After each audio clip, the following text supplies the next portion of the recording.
2024లో విడుదలైన అత్యధిక భారీ బడ్జెట్ మూవీ కల్కి. నాగ్ అశ్విన్ దర్శకత్వంలో ప్రభాస్ నటించిన ఈ సినిమా మొదటి షో పడినప్పటి నుంచి మంచి పాజిటివ్ టాక్ను సొంతం చేసుకుంది.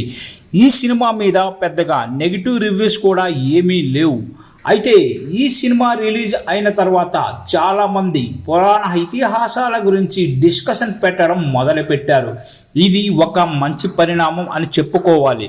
అప్పటి వరకు ట్విట్టర్ వేదికగా అందరూ మా హీరో గొప్ప అంటూ పోస్టులు పెట్టేవాళ్ళు. కానీ కల్కి సినిమా రిలీజ్ అయిన తర్వాత కర్ణుడు, కృష్ణుడు అంటూ మాట్లాడుకోవడం మొదలుపెట్టారు.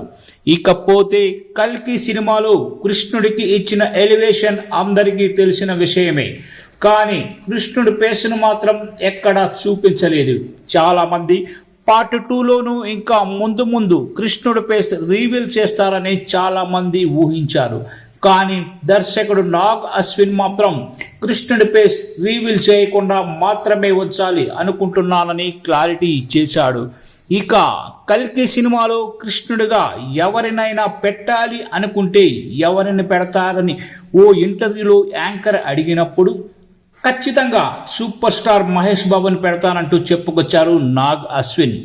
ఇక మహేష్ బాబు కృష్ణుడి పాత్రలో నటిస్తున్నాడు అనగానే ఆ సినిమా బ్లాక్ బాస్టర్ హిట్ అయిపోతుంది.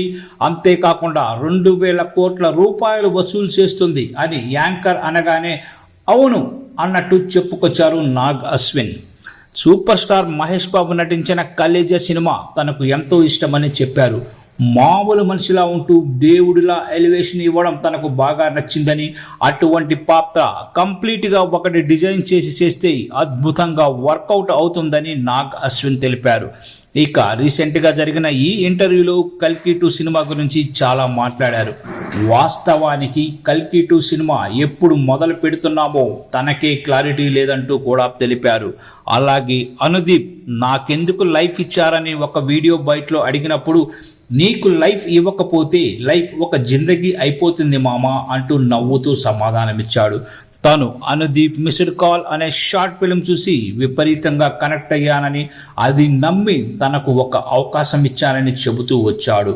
అంతేకాకుండా ఆ సినిమాని ఓటీటీకి ఇచ్చేయమని చాలామంది చెప్పినా కూడా లేదు, ఈ సినిమా థియేటర్లో వర్కౌట్ అవుతుందని పట్టుబట్టి రిలీజ్ చేయించామంటూ నాగ్ క్లారిటీ ఇచ్చారు.